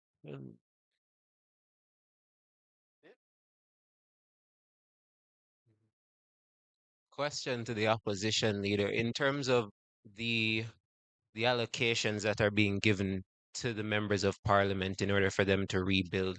We're hearing in terms of the housing that the 10 million isn't enough based on how many people in the constituency are affected. I know that there was a suggestion earlier in terms of a fixed figure. You said it was off the cuff, it was 50 million. But in terms of given the different characteristics of the constituencies and the different amount of persons affected, do you think a fixed figure would be more No, relevant or would it be based on the constituency? I don't think in this situation it's sensible or realistic to have a one size fits all basis for allocation. Um, all constituencies have some needs because the hurricane did have impact on everywhere, but the degree is on a huge differential curve. And clearly, those constituencies, which we know from the mapping that's been done and the data that we have, where the extensive damage is, should get realistic allocations in keeping with the extent of the damage and loss that they have suffered. And every MP, I think, would accept that that's fair and reasonable. And so when I throw out a number, I'm not suggesting that every constituency must get the same thing. But I do think that those that are suffering the most, and every MP who has spoken here is in a constituency where there is extensive loss and damage and dislocation. They need to be adequately resourced and included in the process so that the people can feel that the state is responding in a serious way, in an efficient way, and in a fair and equitable way to the disaster that has befallen their lives. Right. So in light of that, would you think it would be fair if the MPs would do their assessment and determine a figure based off of the damage that they have seen on the ground? I think that we don't need to go through a scientific survey of the damage in advance of providing relief. It is well known the extent of damage that there is. It's easy to have a preliminary figure, which you know is not going to be the end number that's needed, but is a decent start and get going with that. A month has passed. Children need to get back in school, but people are still living in shelters in schools that are badly damaged. Teachers and the Ministry of Education want those people to leave. Nothing is put in place for them to go to. And now the MPs are being told, we must deal with it, but no resources are being provided. So it's a crazy situation. And it requires a proper, well thought out response with everybody at the table who has value to bring to that decision. And that's what's lacking now. My next question would be to Miss Perkis. I did do a story a few weeks back on the issue of the rising water in Chigwell, Forest, and Lethe. I think those are the three communities you had mentioned. In terms of since then, what can you say about the level of water that's in those communities and how are the constituents that live there? How are they doing right now? All right, firstly, let me clarify that Lethe was not one of those areas marooned by water. Chigwell, the water continues to rise. Water is receding in forest, but it's going over to Chigwell. So it continues to rise in the Chigwell area. Okay. And I guess this would be a question for all the MPs in general, but in terms of resources, specifically water, Dr. Dawes had spoken about the fact that contaminated water is an issue and people need potable, clean water in order to respond to the disaster. What can you say is the status of the restoration of water in your constituency? This is for all the MPs. Well, our main booster systems have been damaged, mainly Great River. That has been repaired so far. But we do have booster systems in different areas that are still damaged. And I will use this opportunity to ask NWC to go in and pay some attention to those areas. We have a number of rivers in eastern Hanover. Persons are drinking water from the springs. I don't believe it is safe. I have warned against it. But when we have officials going into the communities that are vulnerable, the experts, and asking them same, I believe it is more effective than just a member of parliament saying, don't consume the river water, don't consume the spring water.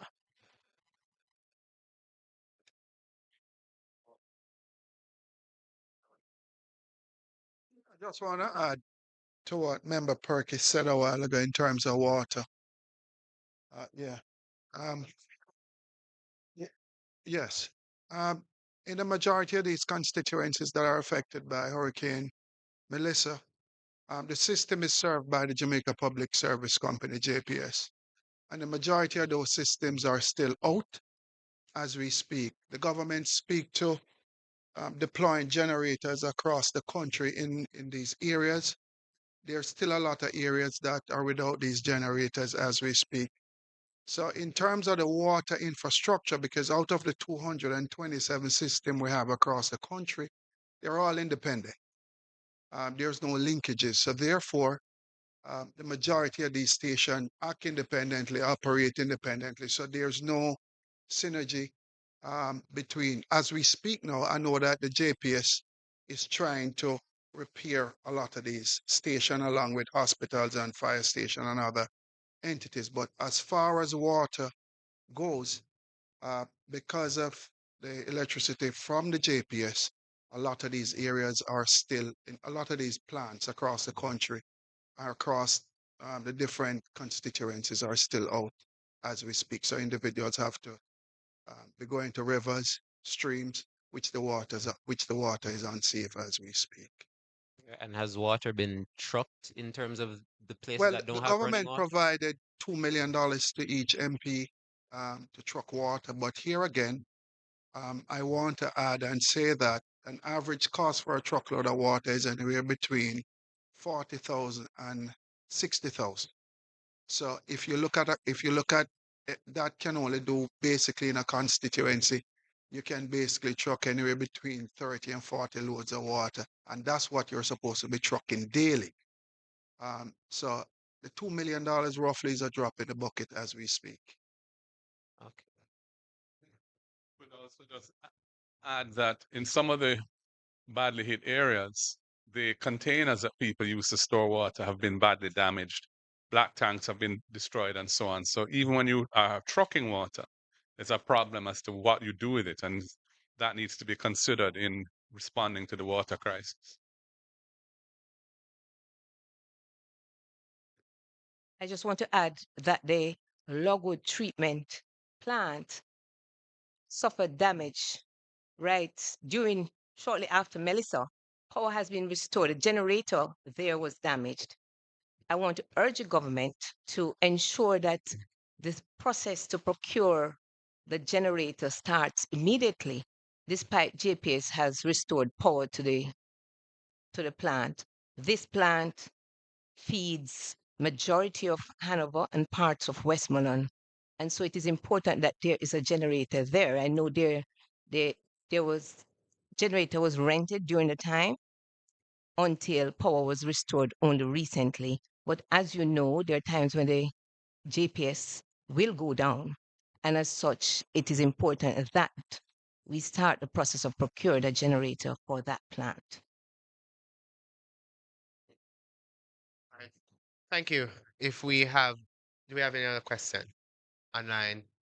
All right. Thank you so much. I want to specially thank you. We have a question online. Online. Okay. Yes, I am online. This is Colin Bell, Portland Spice TV. I have about 3 questions. Okay. Yeah. Dr. Dawes, you spoke about all these possible breakout and the possibility of we paying for them in lives if we don't do the things that we are supposed to do. Could you elaborate a little bit more on some of the things that we can do to prevent any more breakout, especially cholera? Also, we want to find out from Dr. Campbell. We saw you put in a water station somewhere in your constituency. The question is, how many of these water stations have been placed in the communities that water is unsafe to use? And is there a plan to make sure that some of these water stations are placed in other community? All right. I'll leave it there. Thanks. Okay. So let's look at what we're faced with on the ground right now. Leptospirosis.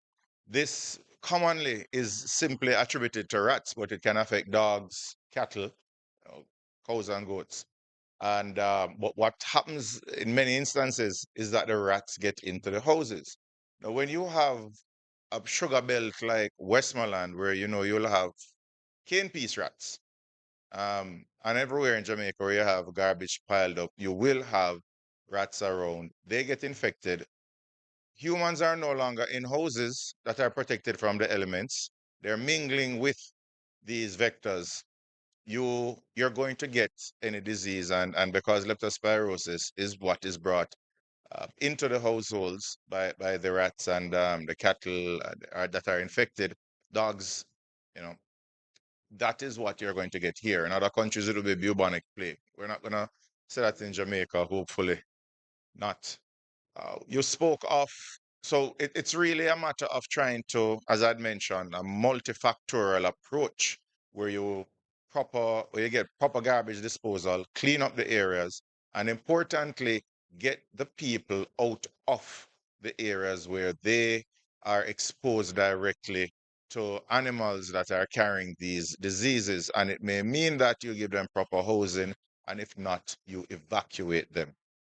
The other illnesses are waterborne illnesses. You mentioned cholera, but far more frequent in our population is just simply dysentery, diarrhea.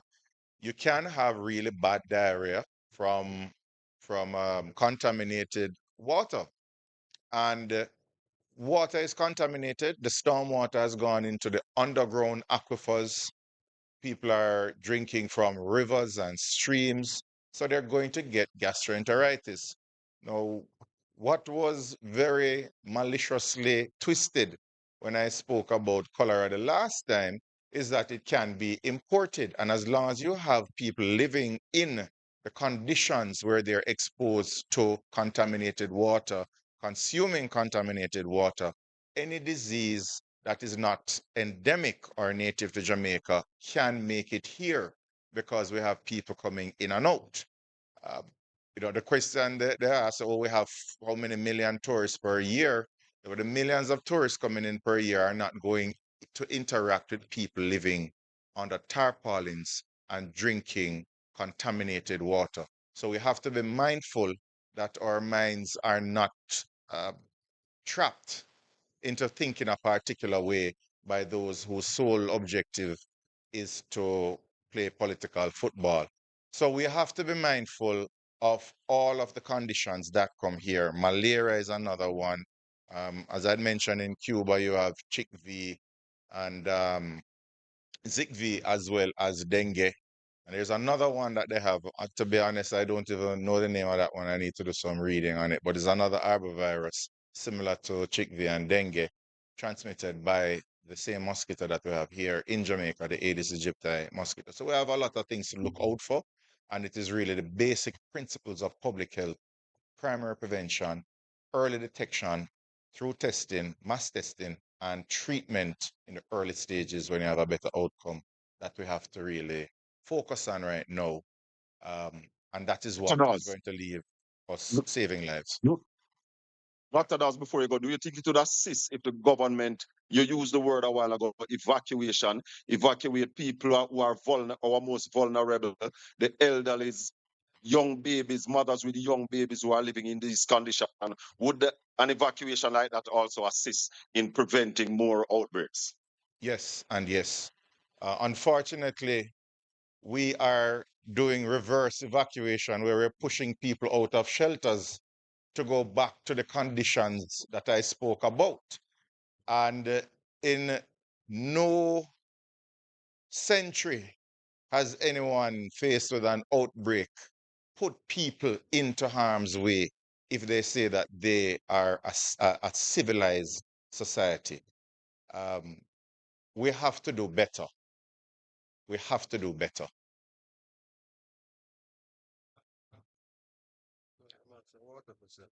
Quickly.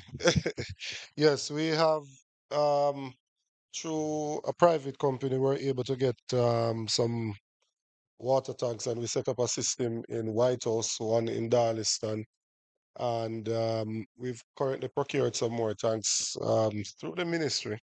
Speaking to Minister Samuda, so we can set up a system at Cottage, one at the soil factory in Bethel Town, and one in an area called Audair in the White House division.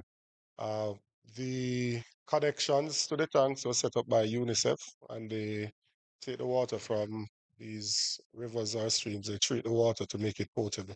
They have also set up a system at Belmont, one in Gordon, and one at the car park in Darliston.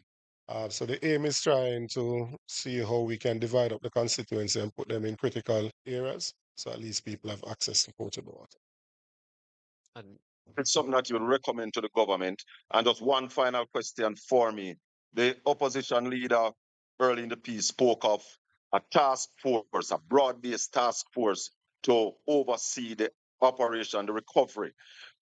Would the opposition look at your members of parliament putting together that committee in their constituency and to say to even donors and private sectors outside, when you are coming into this area, here is a structure. Thank you. Yeah, the structures exist. You know, the MPs are there, the councils are there, the parish council, municipal corporation is there to support the councillors' work. There's a disaster um, representative on each municipal corporation, and there are also engineers and other assets that are available. It's supposed to be mobilized and supported so that they can be the ones that are the conduits that then work with the community leaders in the communities and ensure you have broad coverage, you have complete information, or as close to it as possible.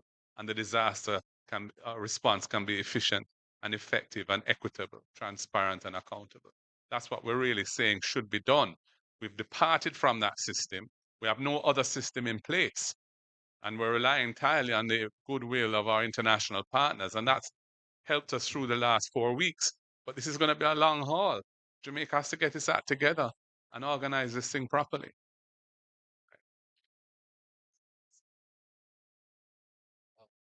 yeah, just two more questions to Dr. Campbell.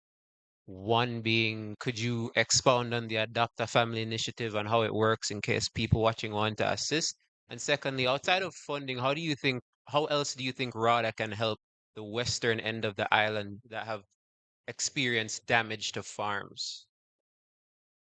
I'm not sure I heard the second question. The second question would be, in terms of the damage to the farming of the western end of the island, most of the MPs said the farms are destroyed. Outside of just funding, how else do you think RADA can assist these farmers in Okay. getting their feet back on? Sure. So the Adopt a Family initiative is geared towards streamlining the help that is coming to the constituency. So as I said, a part of the problem is currently how relief is coming in, that it's very haphazard. And what we're seeking to do is to pair donors with families. So we've had 6 persons that have contributed a container home, and we have another 6 that is coming.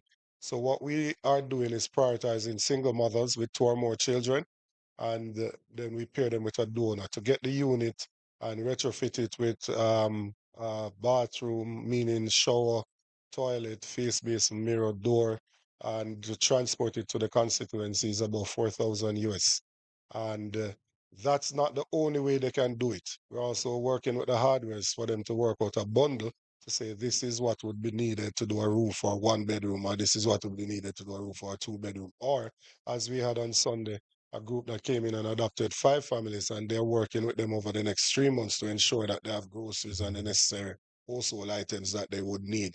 So it's really just trying to streamline the benefits by putting the donors directly in touch with the beneficiaries. In terms of agriculture, you know that agriculture is the main employer of labor. And between St. Elizabeth, which is considered a food basket, especially southern St. Elizabeth, there has been significant damage. In Westmoreland, we have a lot of government land. And so a part of what we can do is to look at those government land and see how we can make different plots available to farmers and how we can help them with the land preparation, or we can help them with the planting materials and those items to get back going. We also need to see how we use newer technologies. We can use hydroponics to grow most of the vegetables and those items within a shorter period of time. So the government just has to be creative. As I said, we should have used some of the debris, some of the lumber to make some of the poultry houses, to at least ensure that some persons in the communities at least they have access to the main protein of Jamaican people, which is chicken. Thank you very much. Have a good day. God bless you all.